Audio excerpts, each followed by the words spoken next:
Hey guys, तो welcome back our channel. तो आप सभी को मैं फिर से अपने एक न्यू ब्लॉग में स्वागत करता हूं। तो भाई साहब अभी तो आप सभी लोग को पता होगा कि धीरेन्द्र शास्त्री उप बागेश्वर धाम या फिर कृष्ण शास्त्री, जो कुछ भी कह लो, सभी लोग उनको जानते हैं। तो उन्हीं के ऊपर में आज मैं फिर से बात करने वाला हूँ। और बाकी जो है, अभी मैं अपने टेरेस में आ गया था भाई साहब। मतलब इतना ज़्यादा अभी जॉब वगैरह का प्रेशर रहता है, मार्च क्लोजिंग अगर आप करते होंगे तो समझ रहे होंगे शायद मेरी दुख। तो भाई साहब अभी जस्ट हम आए थे और सोचा कि चलो यार पहले आप लोग से मैं बात कर लेता हूँ, क्योंकि भाई साहब अभी का जो सीजन चल रहा है वो बागेश्वर धाम के ऊपर में ही चल रहा है। और भाई साहब एक चीज़ आप लोग से बात करने वाले थे कि बागेश्वर बाबा भैया जो भी हैं वो कहते हैं कि भाई साहब हम लोग सनातनी है, हम भी सनातनी है, मैं भी कहता हूँ कि सनातनी है। लेकिन भाई साहब कहने का मतलब है कि वो हम लोग से बहुत कुछ छुपाते भी हैं। एक तरफ कहते हैं कि जो चीज़ हम लोग कर रहे हैं वो एक चमत्कार है, लेकिन रियलिटी में वो एक ट्रिक है, वो एक आर्ट है, कला है, जो कि माइंड रीडर सुहानी साहब भी ऑलरेडी बता चुकी है। बाकी आप लोग क्या कहते हैं वो आप लोग कमेंट करके ज़रूर बताइएगा। बाकी भाई साहब जो वो मुस्लिम से इतना नफरत करते हैं, भाई साहब मैं भी हिंदू है, मेरे भी बहुत सारे मुस्लिम दोस्त हैं, बहुत सारे धर्म के दोस्त हैं। तो ऐसा थोड़े ना है कि मतलब अगर किसी से मेरा पर्सनली अगर कोई पर्सनली कोई दोस्त है और अगर मान लेते हैं कि कोई मुस्लिम दोस्त है, अगर उससे मेरा अगर झगड़ा हो जाता है या फिर कुछ भी, तो मैं पूरे मुस्लिम समाज को मैं गलत कहने लगूंगा। ये तो कहना एकदम सरासर गलत है।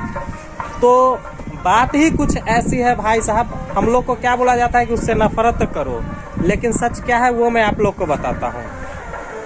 ये जो है धीरेन्द्र शास्त्री जो है वो मतलब उनकी जो ऑलरेडी जो बहन है वो शादी कर चुकी है एक मुस्लिम से। तो ऐसा कुछ सीन है भाई साहब। तो वहाँ पे तो वो विरोध नहीं दिखा रहे हैं, और हम लोग आपस में क्यों भाई साहब लड़े उनके लेकर के। और रियलिटी यही है मेरे हिसाब से कि कहीं ना कहीं उसको लेकर के उनको प्रॉब्लम है, इसीलिए वो ये सब चीज़ में अपने भक्तों को बताते हैं कि नहीं ऐसा कुछ है सीन भाई साहब। तो ये सब कुछ जानने के बाद तो और भी ज़्यादा जो शक था वो यकीन में बदलता जा रहा है। बाकी आप लोग बताइएगा भाई साहब। तो कुछ ऐसा सीन चल रहा है। और जहाँ तक रही बात कि उनसे अगर मिलना है आपको तो जा सकते हैं, बट उनके लिए भी भाई साहब चार्ज लगती है, चार्ज ऐसे नहीं। अगर आपको माला चढ़ानी है तो उसके लिए 21,000, अगर आपको पग बांधना है उनको तो उसके लिए है 35,000, 36,000, मतलब लाखों रुपया आपसे लिया जाता है। उसके बाद ही आप जा सकते हैं भाई साहब वहाँ पे। और क्या बताइए, सब कुछ चल रहा है आजकल। तो आप समझ सकते हैं कि कितना बड़ा मतलब ये ट्रांजैक्शन होता होगा। तो क्योंकि भाई साहब हमारी जो देश की जनता है वो बहुत ही ज़्यादा भोली भाली है, और भोली भाली का फ़ायदा कहीं ना कहीं यही लोग उठाते हैं। तो ये सब चीज़ करना गलत है भाई साहब।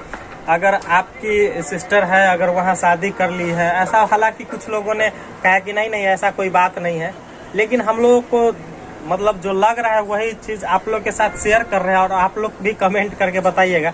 तो पर्सनली अगर किसी का इंटेंशन है उसको लेकर के पूरा देश को अगर उसमें झोंक देना, ये तो भाई बहुत गलत बात है। दूसरी बात, आप बोलते हैं कि आप हथियार रखो, क्या कहते हैं, बर्छी रखो, भाला रखो, भाई साहब ये गलत बात है। ये तो सरासर मतलब क्या बताए, गलत चीज़ का बढ़ावा देना हुआ।